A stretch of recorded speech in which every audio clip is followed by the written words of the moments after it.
अलग अलग टाइप के अलग अलग वैरायटी के न्यूमेरिकल हमें आने चाहिए, इसीलिए कुछ अलग टाइप के न्यूमेरिकल सिलेक्ट किए हैं ताकि ये न्यूमेरिकल सॉल्व करने के बाद आपको स्टैटिक और काइनेमेटिक इंडिटरमिनेंसी निकालने में कोई भी दिक्कत नहीं होगी। इसकी गारंटी मैं आपको दे रहा हूँ।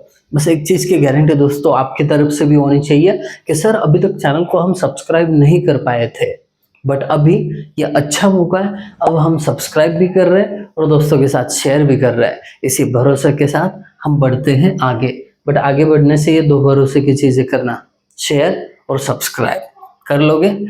चलते हैं पहले न्यूमेरिकल पे। देखिए यहाँ पे आपको एक बीम दिख रहा है, उसका क्या करना है, आपको स्टैटिक और काइनेमेटिक इंडिटरमिनेंसी निकालना है। फॉर्मूलेज यहाँ पे लिखे हुए दिख रहे हैं, तो आपको क्या करना पड़ेगा, REA इनके वैल्यूज पहले लिखने पड़ेंगे। यानी क्या, रिएक्शन कितने हैं, एक वर्टिकल एक हॉरिजॉन्टल एक मूवमेंट, यहाँ पे रोलर सपोर्ट है एक वर्टिकल, यहाँ पे भी एक वर्टिकल, अगेन यहाँ पे 3 रिएक्शन। तो टोटल कितने रिएक्शन होते हैं, ये 3 6 और ये 2 8। अब यहाँ पे कभी कभी ना कंफ्यूज करने के लिए लोडिंग देते हैं, तो लोडिंग का कोई भी जिक्र यहाँ पे नहीं होगा, उससे कोई फर्क ही नहीं पड़ेगा। चाहे यूडीएल दो, पॉइंट लोड दो, कुछ भी फर्क नहीं पड़ेगा। आपको बस रिएक्शंस पे ध्यान रखना है। Got it, very good. Reaction निकालने के बाद इक्विलिब्रियम इक्वेशन बीम में 3 अप्लाई करना पड़ता है, इसके लिए 3 लिखा। फिर उसके बाद ए का वैल्यू, यहाँ पे कोई इंटरनल हिंज है क्या बीम में, नहीं है, तो एडिशनल कोई भी इक्विलिब्रियम इक्वेशन नहीं आएगा। डन। अब सबसे पहले हम सॉल्व करेंगे डीएस। अब डीएस मतलब क्या, reaction minus equilibrium equation minus additional equilibrium equation. 8 - 3 ये हो जाता है 5।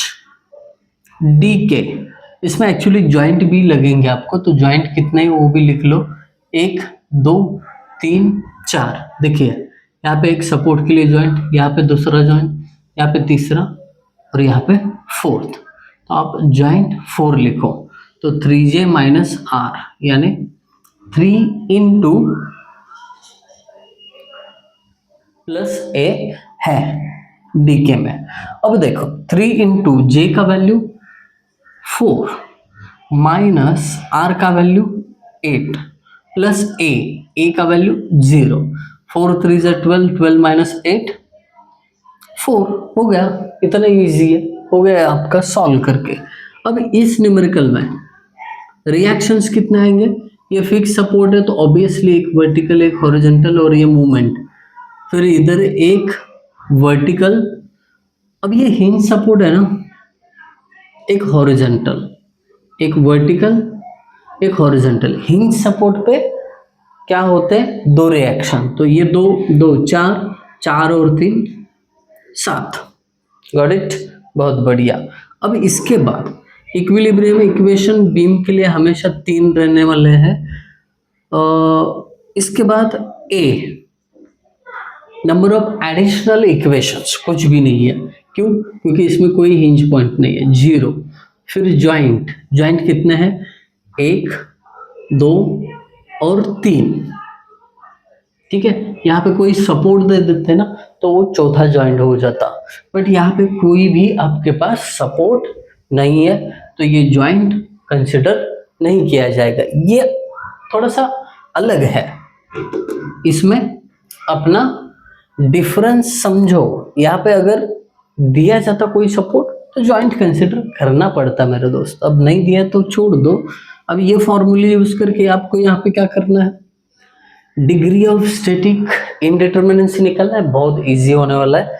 तो आप लोग ये खुद निकाल लो, फॉर्मूलेज यहाँ पे है, अप्लाई करो और बता देना कितना आपको डीएस और डीके मिला।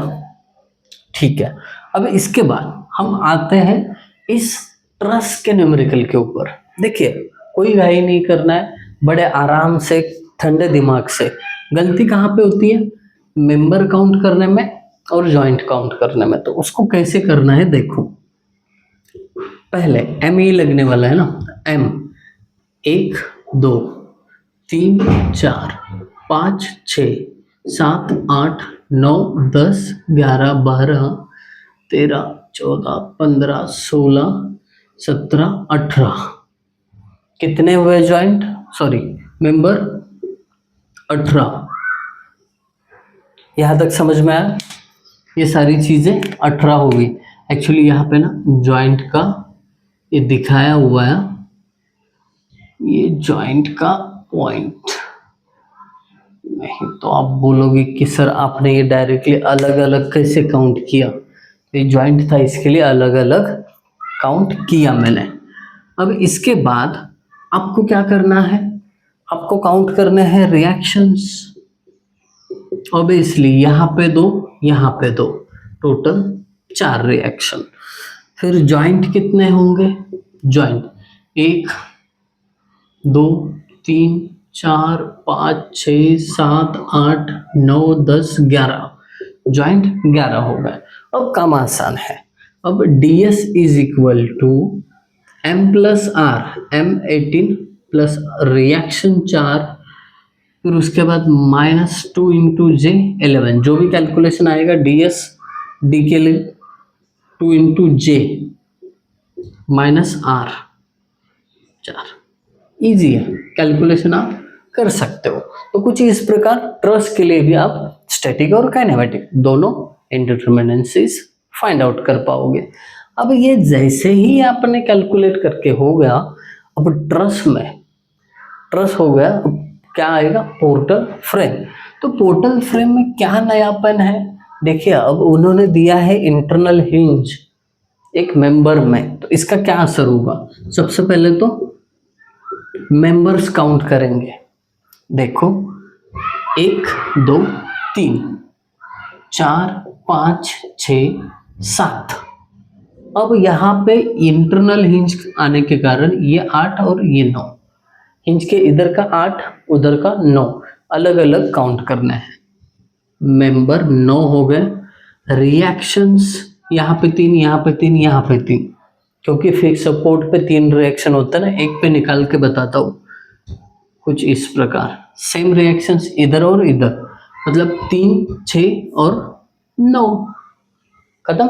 ओके, अब इसके बाद J चाहिए आपको, J जॉइंट्स 1, 2, 3, 4, 5, 6, 7, 8 और ये हिंज वाला एक जॉइंट 9। पता चला क्या डिफरेंस है?